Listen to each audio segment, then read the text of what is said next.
Hello everyone. पिछली video में हमने हिस्टोरिकल सोर्सेज के बारे में पढ़ा था। हमने हिस्टोरिकल सोर्सेज का एक ओवरव्यू लिया था जिसमें देखा था कि हिस्टोरिकल सोर्सेज कितने टाइप के हैं, archaeological sources and literary sources. इसको एक और तरह से डिवाइड किया गया था, that was primary sources and secondary sources. आज हम इसको थोड़ा डिटेल में देखेंगे। तो सबसे पहले देखते हैं आर्कियोलॉजिकल सोर्सेज को। फर्स्ट ऑफ ऑल तो वी शुड नो कि आर्कियोलॉजी क्या है। The study of human past through material remains.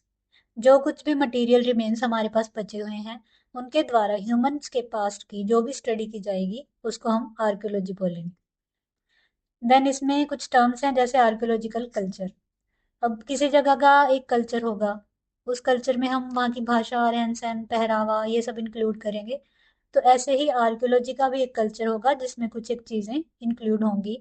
तो इसमें क्या क्या आएगा हम देखते हैं। सबसे पहले आर्टिफैक्ट्स। आर्टिफैक्ट्स क्या होंगे? Handmade portable objects. ऐसे ऑब्जेक्ट जो कि हैंडमेड हैं और पोर्टेबल भी हैं। पोर्टेबल मीन्स जिनको एक जगह से दूसरी जगह पर इजीली ले जाया जा सके, ऐसे ऑब्जेक्ट्स होंगे आर्टिफैक्ट्स। इसका एग्जाम्पल है pottery and tools. Next one है इंडस्ट्री। इंडस्ट्री में होगा क्या? Similar artefacts and same material found at a site. मान लीजिए ये कोई साइट है, इस पे हमें कुछ ऑब्जेक्ट्स मिले हैं, टूल्स हैं मान लीजिए, और ये सारे के सारे सिमिलर हैं, एक ही जैसे दिखेंगे। सिमिलर भी हैं और इसके साथ साथ क्या है, इनका जो मटेरियल है वो है सेम, एक ही मटेरियल के बने हैं। तो इसे हम एग्जांपल देखते हैं, माइक्रोलिथ ब्लेड एंड ब्यूरिंग इंडस्ट्री।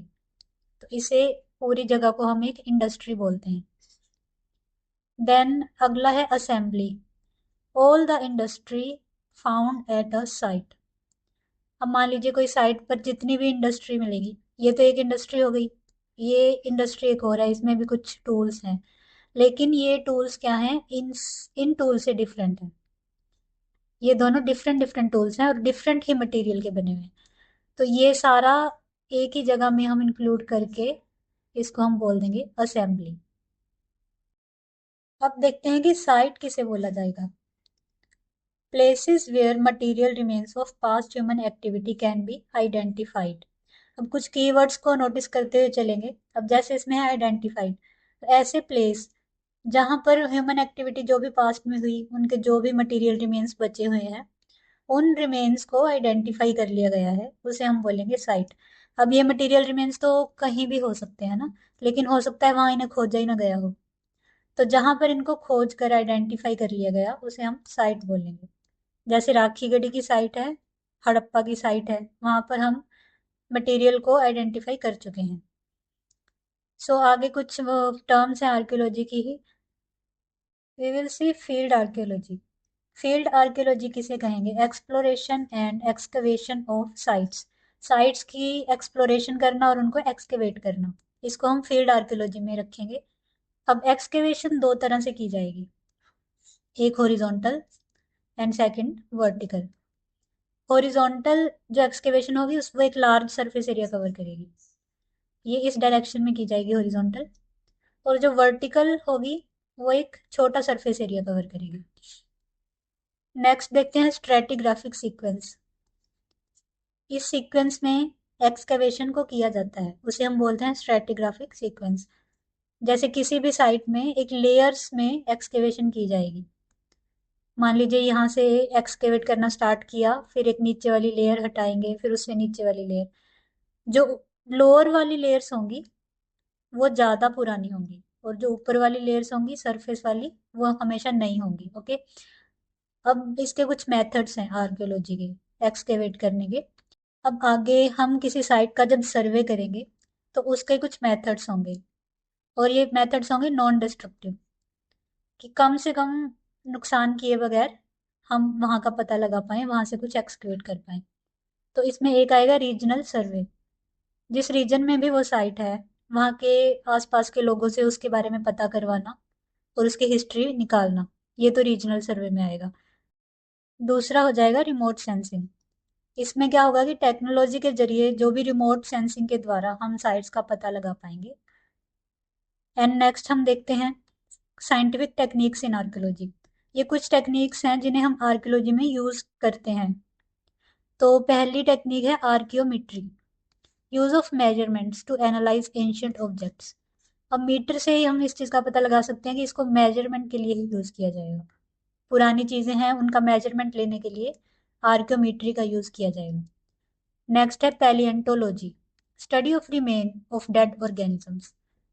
जितने भी डेड ऑर्गेनिजम्स हैं उनके जो रिमेन्स हैं उनकी स्टडी करने के लिए पैलिएंटोलॉजी का यूज किया जाएगा। नेक्स्ट है फोनल एनालिसिस। जैसे आपने एनवायरनमेंट में एक वर्ड सुना होगा, फ्लोरा एंड फोना। तो जो फ्लोरा है वो तो फ्लावर्स एंड प्लांट्स के लिए यूज किया जाएगा, और जो फोना वर्ड है वो एनिमल्स के लिए यूज किया जाएगा। अब इसे हमें पता लग जाएगा कि ये एनिमल्स के रिलेटेड कुछ ना कुछ है। तो information about the animals people hunted and domesticated.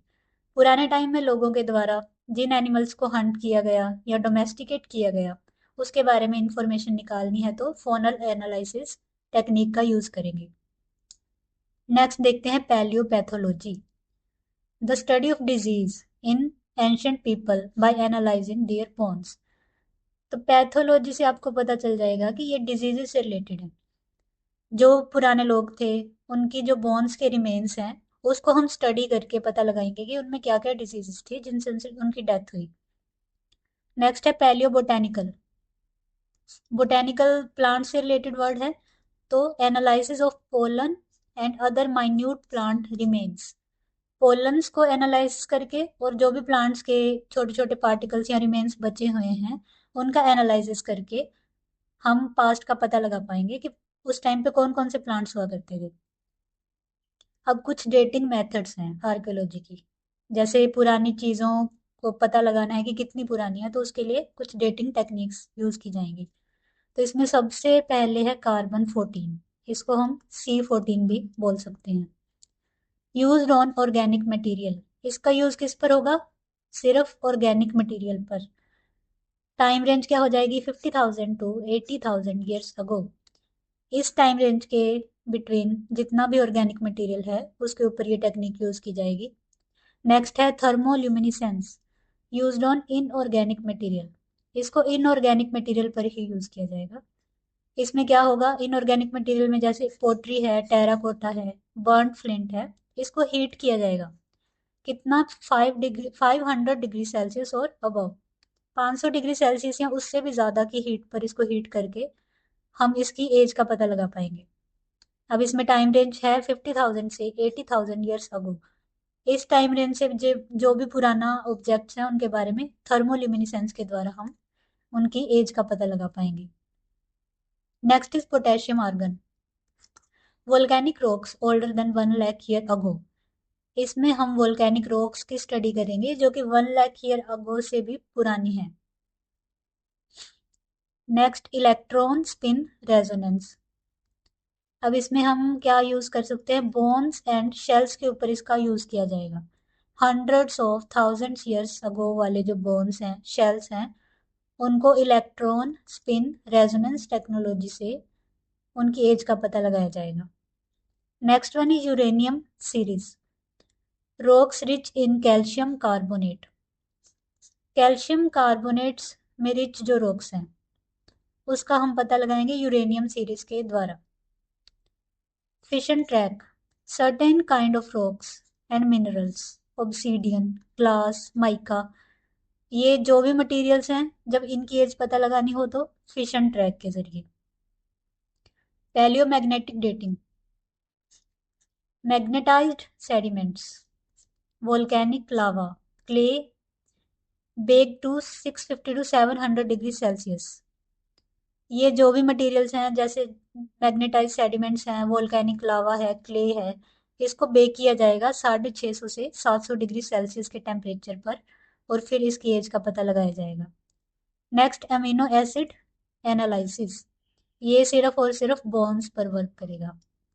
Next देखते हैं डेंड्रोक्रोनोलॉजी।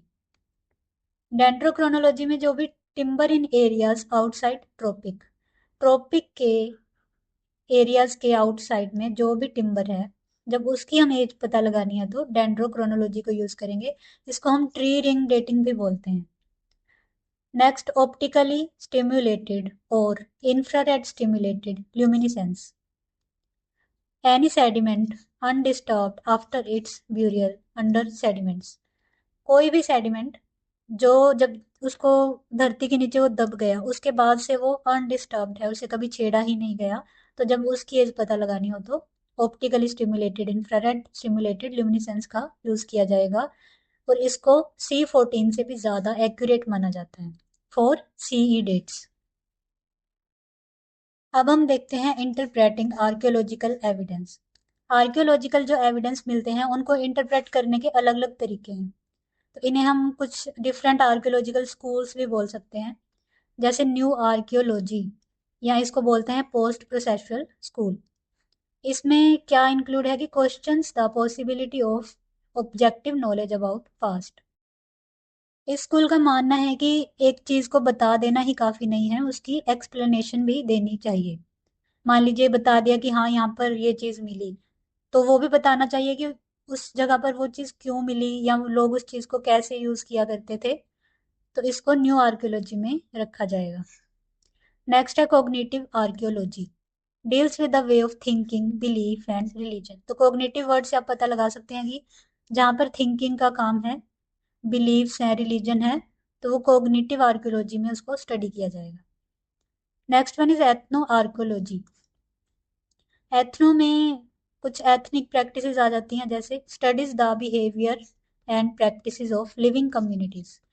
जो भी कम्युनिटीज वहाँ पे रह रही हैं उनका जो भी बिहेवियर है या उनकी जो भी प्रैक्टिसेस हैं उसको स्टडी किया जाएगा और उनको पास से जोड़ा जाता है। Salvage archaeology aims at identifying endangered sites and saving them from destruction. इस आर्कियोलॉजिकल स्कूल का काम क्या है, जो भी एंडेंजर्ड साइट्स हैं या जो थोड़ी बहुत डिस्ट्रॉय हो चुकी हैं या होने वाली हैं उनको ढूंढकर आइडेंटिफाई करके और उनको बचाना, उनको सेव करना is the work of salvage archaeology. आज की वीडियो में हम इतना ही रखेंगे। नेक्स्ट हम करेंगे एपिग्राफी एंड न्यूमिस्मेटिक्स।